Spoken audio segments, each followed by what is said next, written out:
बिस्मिल्लाहिर्रहमानिर्रहीम। अस्सलाम वालेकुम नाज़रीन। डॉक्टर आबिद हुसैन मिर्ज़ा आपके प्रोग्राम सेहत और आपके साथ एक बार फिर हाजिर है। नाज़रीन, जब भी हम सेहत से मुताल्लिक़ कोई गुफ्तगू करते हैं तो अल्लाह की दी हुई नेमतों का ज़िक्र करते हैं।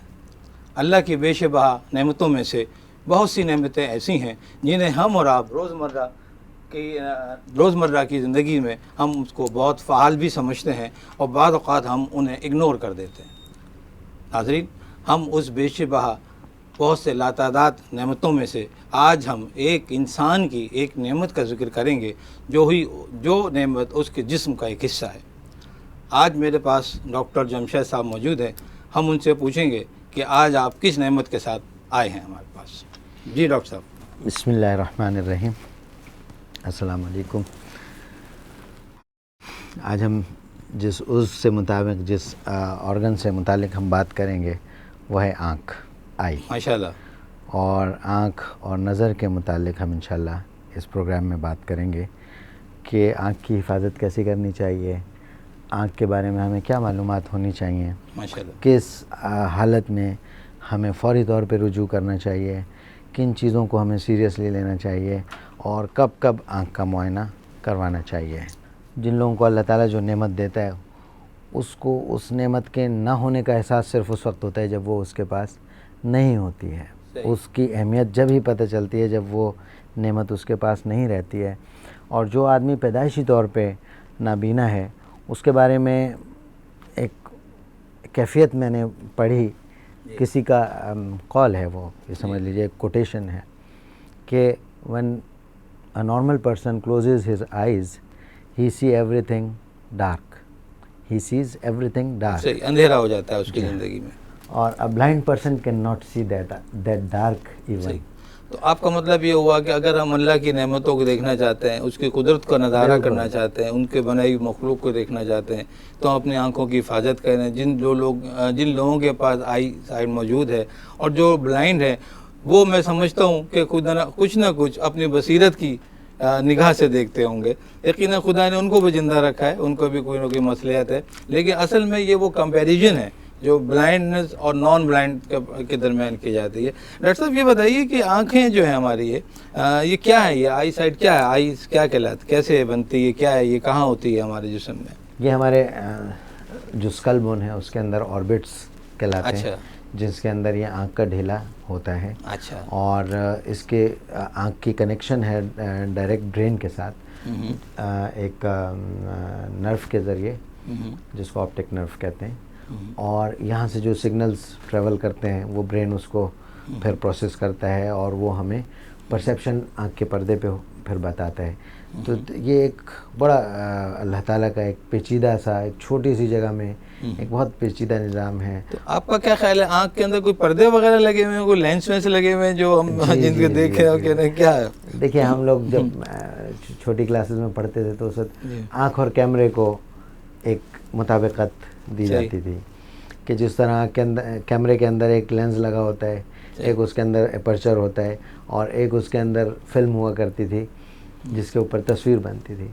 तो बिल्कुल इसी तरह आँख को उसने मुशाबहत दी थी कि सामने लेंस लगा हुआ है और जो है आँख के आगे कॉर्निया है जो कि आँख का कैमरे के लेंस के जैसा है, फिर प्यूपल है, वो एपर्चर है जो लाइट को छोड़ता है आँख के अंदर, अमाउंट ऑफ लाइट को वो डिटरमिन करता है आँख के अंदर जाने की, और आँख का पर्दा जिसको हम रेटिना कहते हैं वो रोल है, वो रील है जिसके ऊपर तस्वीर बना करती थी। बड़ा कुदरत की एक अजीब जो है वो मंजर कशी ये शो करता है ये। डॉक्टर साहब, मुझे ये बताइए आप कि आँख की बीमारियाँ जो है वो हम जब ज़हन में लाते हैं तो मोटी मोटी कौन सी बीमारियाँ हैं जो आम लोगों जिससे वाकिफ़ होना चाहिए? देखिए, बचपन में पैदाइश के बाद अक्सर लोग आपको अपने बच्चों को लेके आते हैं कि उनकी आंखों में से गंद आ रहा होता है, सिंपल पानी आ रहा है और कीचड़ आ रहा है।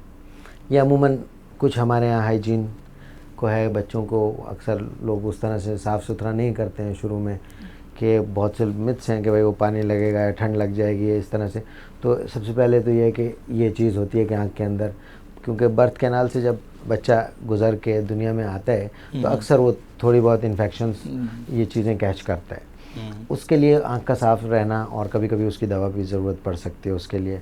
फिर बचपन में नज़र की कमी, जिसको हम रिफ्रैक्टिव एरर्स कहते हैं, कि आँख के अंदर नज़र की कमी का होना, और उसका पता चलना शुरू के कुछ महीने तो बच्चे का हमें अंदाज़ा नहीं हो सकता है।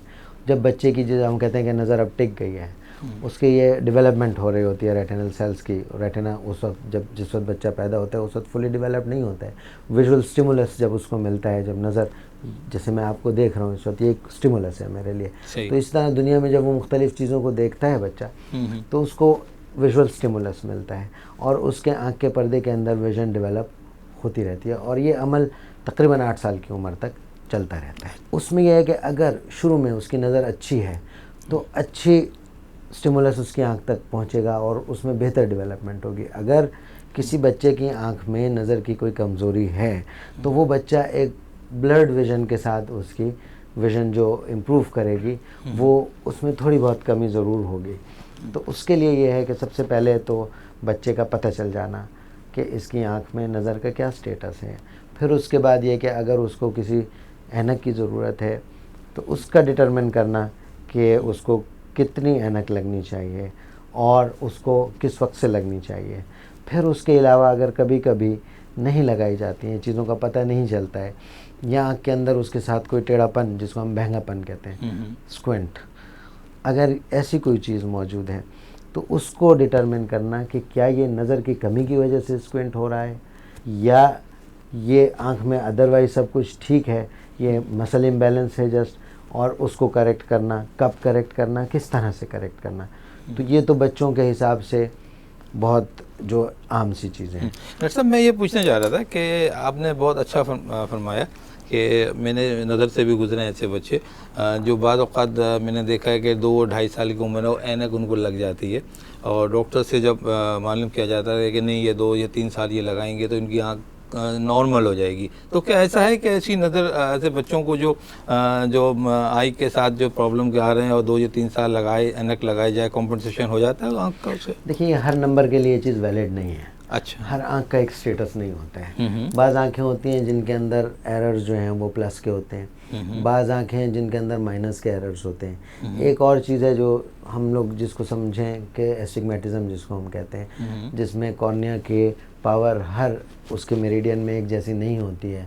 यानी कॉर्निया का उसमें क्या कहें कि वो दैट इज़, अदरवाइज़ तो वो नॉर्मल होता है, बट कॉर्निया की पावर जो है वो मुख्तलिफ मेरिडियंस में मुख्तलिफ होती है, जिसको हम सिलेंड्रिकल एरर्स कहते हैं। वो प्लस के भी हो सकते हैं, वो माइनस के भी हो सकते हैं। अमूमन सिलेंड्रिकल एरर्स में कोई बहुत ज़्यादा चेंज नहीं आती है। प्लस के एरर्स जो हैं वो विद ग्रोथ कम होते हैं अमूमन, और माइनस के जो एरर्स हैं वो विद ग्रोथ बढ़ते हैं। तो ये चीज़ें हम भी बचपन से सुनते थे कि भाई अगर ये बच्चा चश्मा लगाएगा या फ़लाँ चश्मा लगाएगा, इतने अरसे तक ऐनक लगाएगा तो बाद में ऐनक उतर जाएगी। ये चीज़ हर रिफ्रैक्टिव एरर के लिए वैलिड नहीं है। कुछ लोगों के लिए हो सकती है, but that is not true for every person who is using glasses. Doctor साहब, एक बात पूछना ही जा रहा था कि ऐसे बच्चे जो हो जाते हैं तो क्या ये कोई न्यूट्रिशनल डेफिशिएंसी है या कोई कंजेनाइटल है या कोई जेनेटिक है, ये क्या बच्चों में? इसमें जेनेटिक चीज़ सबसे ज़्यादा रोल प्ले करती है। अगर फैमिली में पेरेंट्स में कोई ग्लासेस लगाता है, फूफियों में, खालाओं में, मामू, चाचा, इन लोगों में, दादा दादी, नाना नानी में से अगर ये रिफ्रैक्टिव एरर्स आ रहे हैं तो ज़्यादातर अमूमन इसमें इसकी वजह से होता है। बाकी एग्जैक्ट उसका कॉज मालूम नहीं है। बहुत से ऐसे आपको फैमिलीज़ में के बच्चे नज़र आएंगे जिसमें थ्रू आउट कई नस्लों तक वो कोट कर रहे होते हैं पेरेंट्स के, भाई हमारे यहाँ तो किसी ने आज तक ग्लासेस लगाए नहीं, इसको कैसे हो गया। तो बहुत सी चीज़ें उनके जो फैक्ट्स हैं वो मालूम नहीं है कि क्यों है, उसके मेडिकल रीज़न, साइंटिफिक उसके रीज़न जो है वो हमें मालूम नहीं है कि वो क्यों होता है। क्या डॉक्टर साहब ऐसा हो सकता है कि कुछ मदर्स हैं, कोई ड्रग इंड्यूस प्रोड्यूस हो रही हो या ड्रग ले रही हैं, उनके कोई साइड इफेक्ट आफ्टर डिलीवरी बच्चों में आ जाता है? ड्रग्स ऐसा कुछ पॉसिबल भी हो सकते हैं, बट अमूमन मेरे ख्याल में रिफ्रैक्टिव एरर्स का सच कोई इस पे वो नहीं है। मैंने देखा है कि कुछ बच्चे मेरे, क्योंकि मैं पेडियाट्रिशियन हूँ, तो मैंने देखा है कि कुछ बच्चे ऐसे हुए कि जिनकी आंखों में स्कून था या वो जो है वो जो एक्सिस जो था वो डिविएट हो रहा था। जब मैंने हिस्ट्री ली तो मालूम ये हुआ कि उनकी जो मदर थी वो एडिक्टेड थी, वो कुछ ड्रग लेती थी। तो अब उन्होंने भी पूछा कि क्या डॉक्टर साहब इस तरह से हो जाता है कि कि कुछ ड्रग जो है वो रीज़न बन जाते हैं। तो आपका मैं पूछना चाह रहा हूँ कि क्या ऐसा हो सकता है कि जो कुछ ड्रग ऐसे जो इलेक्ट्रिक ड्रग हैं, ट्रंकुलाइजर्स हैं हमारा, या कोई सेडेटिव ड्रग्स हैं, वो इस किस्म की कोई कॉज कर सकते हैं?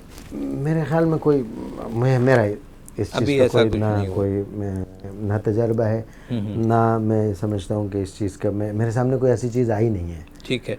अच्छा डॉक्टर साहब बताइए कि ये बच्चों के हवाले से मैं एक बात और पूछ लूँ, फिर हम आगे बढ़ेंगे कि कुछ बीमारियां ऐसी होती हैं जैसे मीज़ल है ना, इस तरह की कुछ और बीमारियां, जैसे बच्चों में टीबी पाई जाती है। तो मैंने देखा है कि इसमें आंखें जो है रेड हो जाती हैं और आंखें बाज़ों का इतने ख़राब होते हैं, बच्चा आंखें बंद किए हुए होता है। तो आप क्या समझते हैं कि ये आंखों में मीज़ल के अलावा कोई अलग कोई कॉज है इसका, या इनको हम अलग आंखों के डॉक्टर को अलग दिखाए मरीज़ जो है, और पेडियाट्रिशियन को मीज़ल के हवाले से अलग दिखाए? आपका क्या ख्याल है, ये आंखों का देखिए, क्या प्रॉब्लम अमूमन है? इसमें यही होता है कि इसकी एग्जैक्ट मेडिकल थेरेपी तो कोई भी नहीं होती है आई के लिए। नॉर्मल जो ट्रीटमेंट चल रही होती है उसके साथ ये उसी को भी लेके ठीक चलें। हो जाती हैं। लेकिन फिर भी मैं ये समझता हूँ कि आँख का कोई भी प्रॉब्लम हो उसको डॉक्टर को दिखा लेना बहुत ज़रूरी होता है, क्योंकि अब जैसे हर्पिस के जो है, हर्पिस इन्फेक्शन जो होती है वायरस की, उसका ट्रीटमेंट जो है वो हमारे पास टॉपिकल हर्पिस सिम्प्लेक्स जो जी आँख के अंदर भी जी जी हाँ। हर्पिस सिम्प्लेक्स वायरस जो है जी। उसका वो आँख को इन्वॉल्व करता है, हर्पिस जोस्टर इन्वॉल्व करता है। उसके लिए ट्रीटमेंट्स हमारे पास टॉपिकल भी हैं, सिस्टेमिक भी हैं। लेकिन अमूमन ये होता है कि बच्चों को मैं ये समझता हूँ कि देख लेना, क्योंकि बाज़ अल्सर्स होते हैं वो हील नहीं करते हैं, फिर कॉर्नियल ओपेसिटीज़ बन जाते हैं उनको, और उन बच्चों को लाइट का प्रॉब्लम रहता ही रहता है, वो तेज़ धूप में तेज़ रोशनी में नहीं देख पा रहे होते हैं। अगर वो अल्सर्स वक्त से ट्रीट हो जाएं तो अमूमन वो बहुत अच्छे ट्रीट कर जाते हैं और उनको बाद में कोई कॉम्प्लिकेशन से वास्ता नहीं पड़ता है। डॉक्टर साहब आखिर में बच्चों के हवाले से एक छोटा सा सवाल मैं करूँ। बच्चों में ब्लाइंडनेस अमूमन देखी जाती है, तो आप ऐसे बच्चों को क्या क्या एडवाइस करेंगे? जिनके पेरेंट आते हैं कहते हैं कि बच्चे जो थे वो रात में मेरा बेटा सोया और सुबह जो उसने देखा बिल्कुल ब्लड ऑफ विजन हो गई, नज़र नहीं आ रहा है उसको। फिर आगे देखा जो उन्होंने चेकअप कराया तो कहेंगे साहब इनका जो है कॉर्निया डैमेज हो गया है। या ऐसे बच्चे के जो ग्रेजुअल यानी 1 साल 1.5 साल 2 साल उनको डिटेक्ट नहीं किया गया, 3-4 साल के उन पहुँचे मालूम हो उनको ब्लाइंडनेस हो गई, डॉक्टर ने कहा आपने शुरू में चेक नहीं कराया, इसकी आँखें ख़त्म हो गई हैं। ये मेजर ये प्रॉब्लम क्या प्रॉब्लम है, ये उनको पेरेंट को क्या किस तरह से उनको डील करना चाहिए? देखिए, बात ये कि इसमें जो सबसे ज़्यादा जो बच्चों में चीज़ देखने में आती है जो कि ब्लाइंडनेस की तरफ जाती है, दैट इज़ कंजेनिटल ग्लोकोमा। अच्छा। जो बच्चों को पैदाइश के वक्त काले पानी का मर्ज होता है, वो है सबसे ज़्यादा विजुअली डिटेरियोरेटिंग प्रॉब्लम, जो कि हमारे लिए एक चैलेंज है। अक्सर बच्चे जो पैदा होते हैं और जिनकी आंखें बड़ी हों, हमारे यहाँ उसको हुस्न का एक वो शाकार समझा जाता है, ऐसा नहीं है। उस आँख को चेक होना बहुत ज़रूरी है, क्योंकि आई बॉल जो है बड़ा इलास्टिक होता है, उसके अंदर जैसे ही प्रेशर बढ़ता है आई बॉल का स्ट्रक्चर बढ़ने लग जाता है। बहुत से मैंने अपनी उसमें जो है बहरहाल आपका सवाल ये था कि रात को सोए और सुबह को उठे ब्लाइंडनेस। मतलब एक सडन ब्लाइंडनेस मेरा मतलब है, और एक ग्रेजुअल।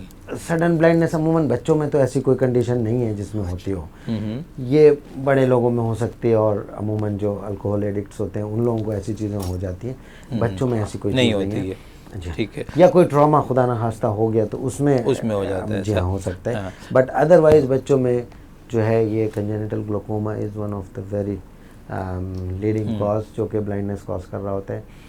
या इसके अंदर जो है अगर फैमिली हिस्ट्री ऑफ ब्लाइंडनेस है उस वो चीज़ एक हो सकती है, बट इसमें सडन इसमें भी नहीं है, वो पता चल जाता है, बढ़ जाता है। डॉक्टर साहब आप मुझे ये बताइए कि आंखों की बीमारियां और आंखों के जो प्रॉब्लम्स हैं हमारे यहाँ, आई डिसऑर्डर्स इतने ज़्यादा पाए जाते हैं, आप मुझे ये बताइए कि ये इनकी यूजुअल इनके कॉस्ट भी ज़्यादा आती है, और हमारे यहाँ इकोनॉमिकली आपको मालूम है कि हमारे स्टेटस इतने नहीं होते कि हर मरीज़ को हम जाके हॉस्पिटलों में दिखाएं।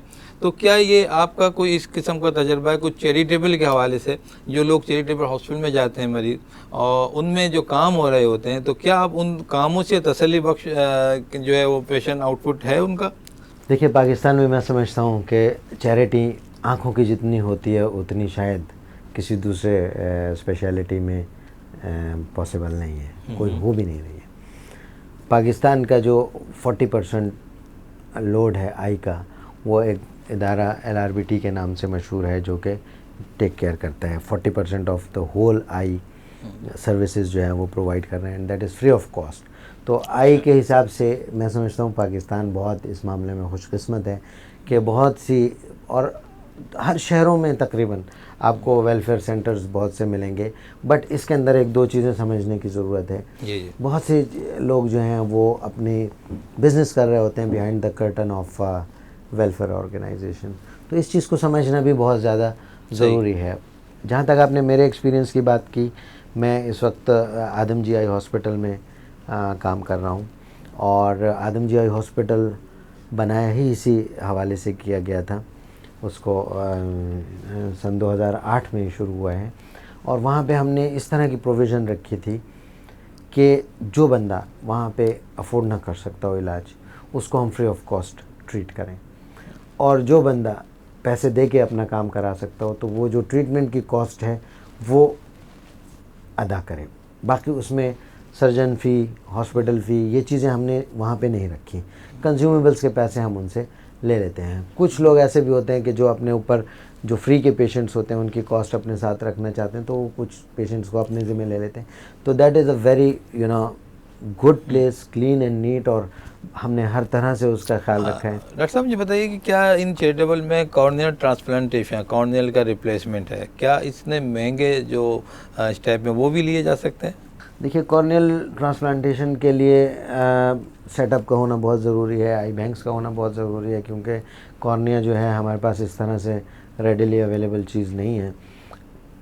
ज़्यादातर कॉर्नियाज जो हैं हम श्रीलंका से इंपोर्ट करते हैं, और उसका श्रीलंका का तो वो ज़र मुबादला का एक बहुत बड़ा सोर्स है कॉर्निया, बिकॉज वहाँ पे तो जो भी लोग जिनकी भी डेथ होती है उनके कॉर्निया आइज़ जो हैं उनकी डोनेट हो जाती हैं, हुकूमत की तो प्रॉपर्टी। क्या देखिए ना, पाकिस्तान आपको मालूम है कि मजहबी कंट्री है, तो यहाँ लोग डोनेट नहीं करते eye at the time of death? Sir, यहाँ बहुत से प्रॉब्लम्स हैं। एक प्रॉब्लम तो ये है कि उसमें बहुत से लोग उसमें शरई उसमें पड़ जाते हैं कि जी शरीयत में ये चीज़ें जाए। अब हम चूँकि हमने इस चीज़ में दीन के हिसाब से हमें हमारा इल्म जो है वो बड़ा नाक़िस है, तो इसके लिए, और इसके लिए किताबें मौजूद हैं, सही, कुछ हमने अपने तौर पे पढ़ी हैं उनको, लेकिन हम उसको इस तरह से वो नहीं कर सकते हैं, कोट नहीं कर सकते हैं, क्योंकि मैं समझता हूँ कि इसके लिए मज़ीद उसको करने की ज़रूरत है।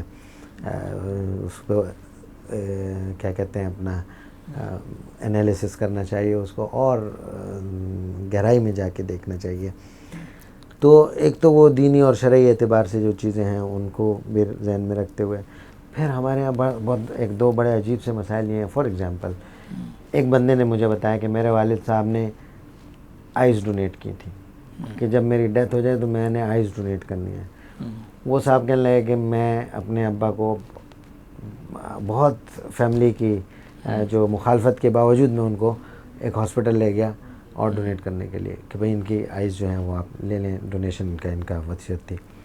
तो उन्होंने कहा कि जी अब ये अच्छा आप वेट करें, इतनी देर वेट कराते रहे। अब आपको पता है जिस घर में डेथ हो जाए वहाँ पे उसकी तदफीन के और गुस्ल के और कफन के और ये इस तरह के मसाइल, ये मैं आपको अपने माशरे की बात बता रहा हूँ। थोड़ी देर गुजरी तो उन्होंने कहा जी आप इतने पैसे जाके जमा करा दें, थिएटर चार्जेस। तो वो कहने लगा कि मैं वहाँ से अब्बा की लाश लेके मैं घर आया, उनकी डेड बॉडी को लेके मैं घर आया, और ये बहुत अजीब सी चीज़ें हैं। इसके लिए प्रॉपर जब तक हम एक लाएअमल नहीं बना लेते हैं, जब तक ये चीज़ें इस तरह से, हम आज भी यकीन कीजिए इस मुल्क में कितने लोग हैं रोज़ाना जिनको कॉर्नियल ट्रांसप्लांट्स की ज़रूरत होती है, लेकिन हम उसके लिए मजबूर हैं कि हमें इंतज़ार करना पड़ता है कि जब श्रीलंका से कॉर्निया आएगा तो फिर लगाया। हमने जिस अल्लाह की नेमत का जिक्र किया था कि आँखों की रोशनी बहुत ज़रूरी है, अगर हम चाहते हैं ऐसे दीनी भाई की हैसियत से कि हम अगर मरने के बाद अपनी आंखें डोनेट कर दें और बिला किसी मुश्किलात के वो मुश्किल से वो आँख हमारे किसी ऐसे भाई को चली जाए और लग जाए जो ब्लाइंड हो, तो मैं समझता हूँ कि इससे बड़ी नेकी और क्या हो सकती है। हमें इस मौजू पे भी किसी वक्त जो है हमारे मौलवी हजरात को, उलमा को इस जगह बैठना चाहिए। डॉक्टर साहब ये बताइए आँखों के हवाले से कि रेड आई बहुत कॉमन है, हम देखते हैं कि बाद औक़ात के वो उन्होंने आँखों को जो है वो जो मसाज शुरू कर दिया उंगली से और किसी चीज़ से, और फिर बाद में जो है वो उन्होंने वो पानी से धोना शुरू कर दिया आँख को, है, और फिर वो हल्का सा कोई आई ड्रॉप है गुलाब वो लेके आँखों में डाल लेते हैं। तो ये सब कुछ क्या है और एक्चुअली तरीका क्या है, क्या होना चाहिए रेड आई को क्लियर करने के लिए?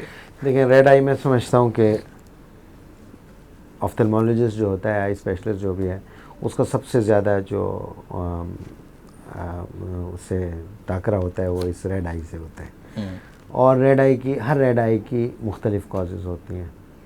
इसमें आपकी आँख में इन्फेक्शंस की वजह से भी हो सकता है। फिर इन्फेक्शंस भी मुख्तलिफ़ किस्म की इन्फेक्शंस होती हैं। बैक्टीरियल इन्फेक्शन अलग हैं, वायरल इन्फेक्शंस अलग हैं, ठीक है। इसी तरह से आपकी आँख में एलर्जीज़ हो सकती हैं इन्फेक्शन के अलावा, उसकी ट्रीटमेंट अलहदा है, उसके अलामात अलहदा हैं। कोई चोट लग गई, आँख के अंदर कुछ चला गया, उसकी रेडनेस वो एक अलहदा है।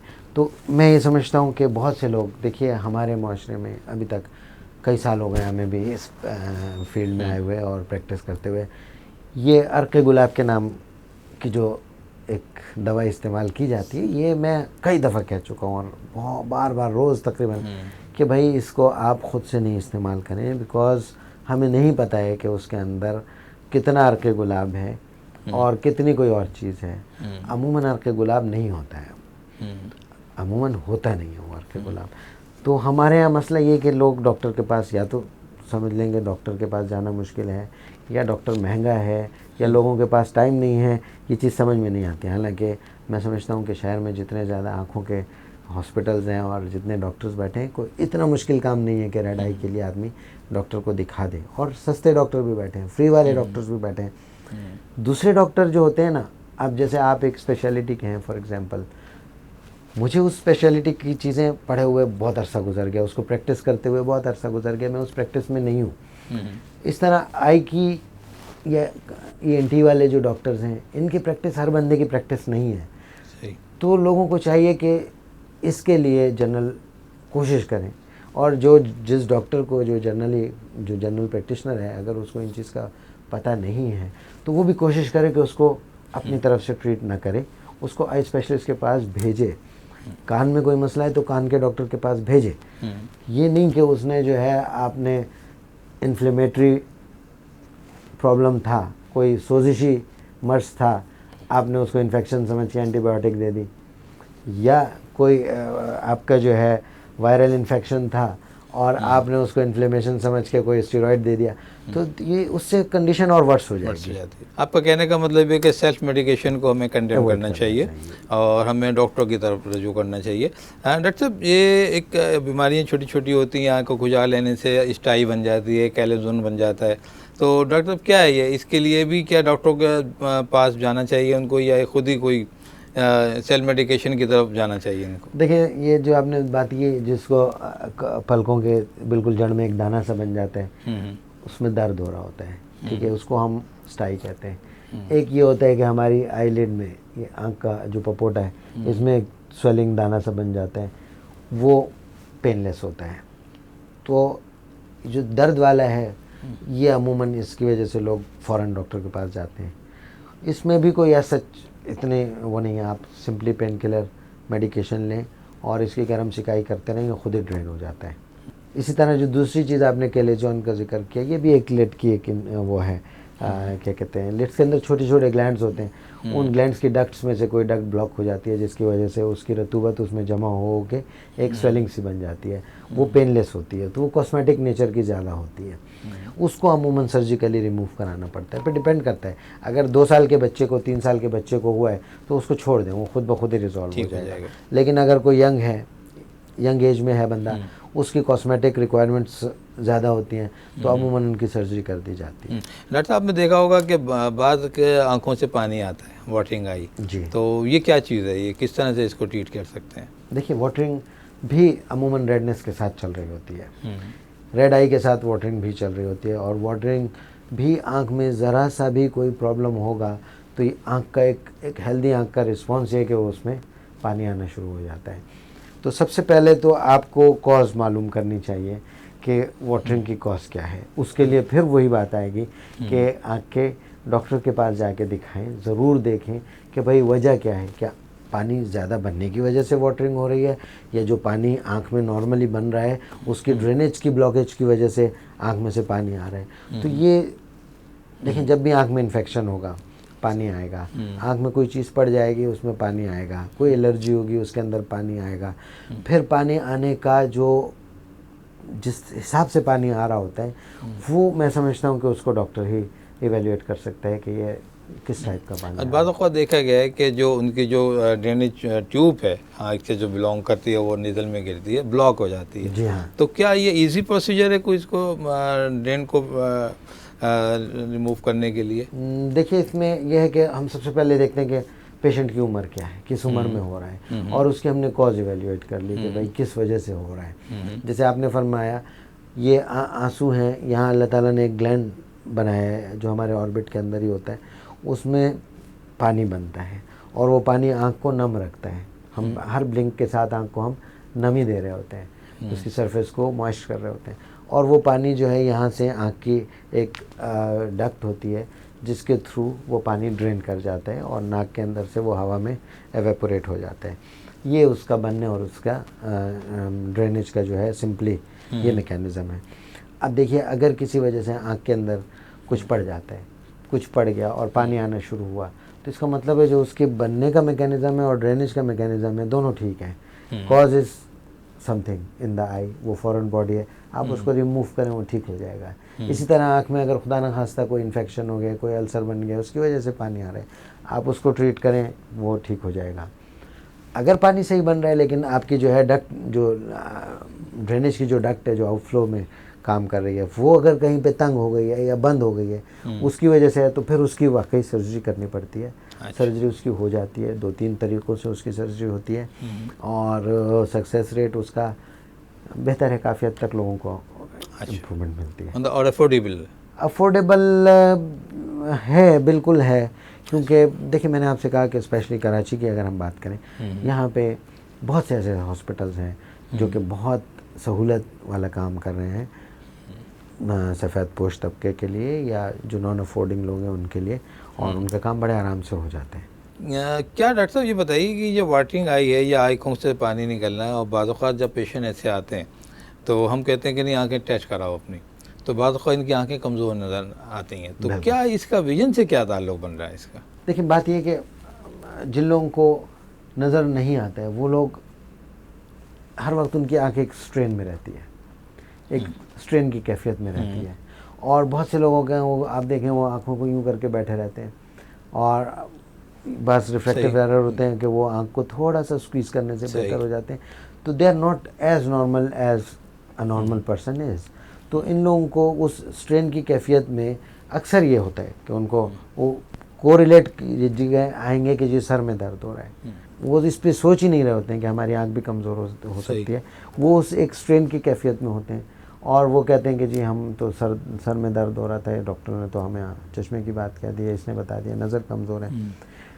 तो नज़र का सही होना बहुत ज़रूरी है। नज़र जब सही होगी तो आपके अगर आँख से रिलेटेड कोई हेडेक्स हो रहे हैं, कोई इसी तरह से वाटरिंग हो रही है, ये ठीक हो जाएगी। और इसी तरह मैंने आपसे कहा कि जैसे बच्चों में अमूमन ये चीज़ बड़ी इम्पॉर्टेंट है कि वाटरिंग जो है, जैसे आते हैं ये जिन बच्चों को कंजेनिटल ग्लोकोमा होता है या जिन लोगों को एलर्जीज़ होती हैं और उसमें कॉर्नियल प्रॉब्लम्स होते हैं, वो बच्चे जो हैं इनिशियली वो वाटरी उसके आते हैं कि जी वाटरिंग बहुत ज़्यादा होती है।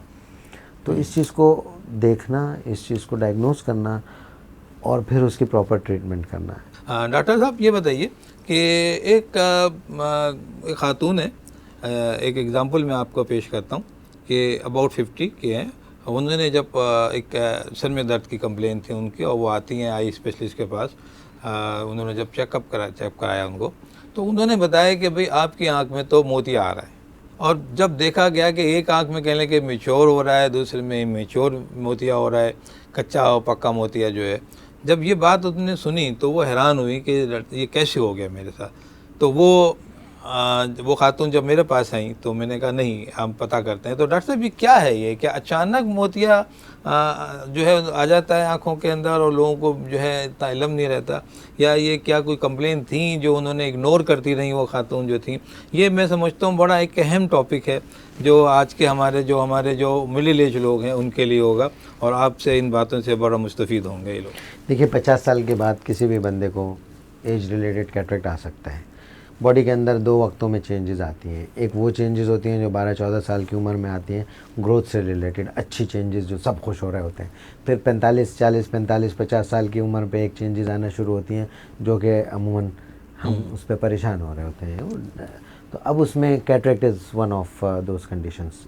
तो एक तो एज रिलेटेड कैटरेक्ट किसी को भी हो सकता है, बट इस तरह ओवर द नाइट के भाई मैं रात को सोई हुई या कल तक ठीक थी और आज हुई और वो आई चेक कराए। देखिए इसमें होता ये है कि इट इज़ अपॉन नोटिसिंग कि आपने कब नोटिस करना शुरू किया। बहुत से लोग होते हैं उनको हल्के फुल्के कैटरेक्ट्स होते हैं बट उनको वो अपनी रूटीन में चल रहे होते हैं।